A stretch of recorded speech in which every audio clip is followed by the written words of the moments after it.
I would say yes to a degree, and that was the year after I'd been hurt and I went to Rangers training camp and I had a unpleasant experience with Phil Watson, the coach at the time, and he kind of made me feel as though I was going to be it wasn't going to be pleasant. So what I tried to do there, I had a split contract, and I said I can understand, like, I've been hurt and you want me to play and get into shape.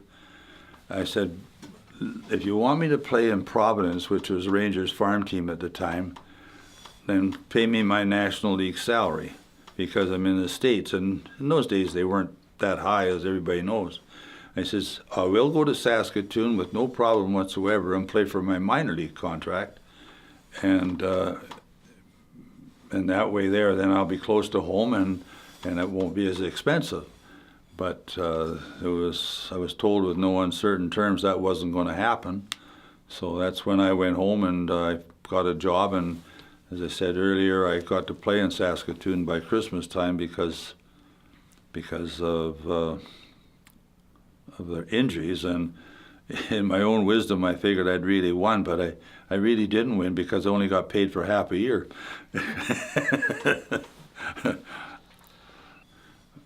The first year in Denver, I was going with my wife. I'd met her in Brandon playing junior hockey. She was just 16 at the time, and I had just turned 18.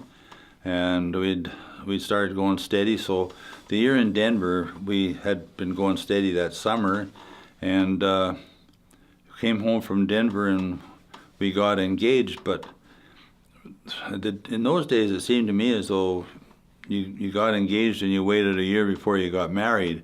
And that's pretty basically what happened. We got engaged, and then I went away and played in Cleveland, and she was quite annoyed at that because she thought she should have been with me. But we got married when I come home in the spring of the second year there, and she was with me the second year in Cleveland, and the 2 years in New York and Saskatoon, and one year we had a pro team in Brandon called the Brandon Regals that came out of Saskatchewan, and we tried 1 year out of Brandon, and it was a very good team too. We went to the Canadian Championship with that team, and so she traveled with me. And as my dad, as I said earlier, he was great because of the pass on the railroad, I guess. He came to see me play in every city that I played for, not played in, but played for.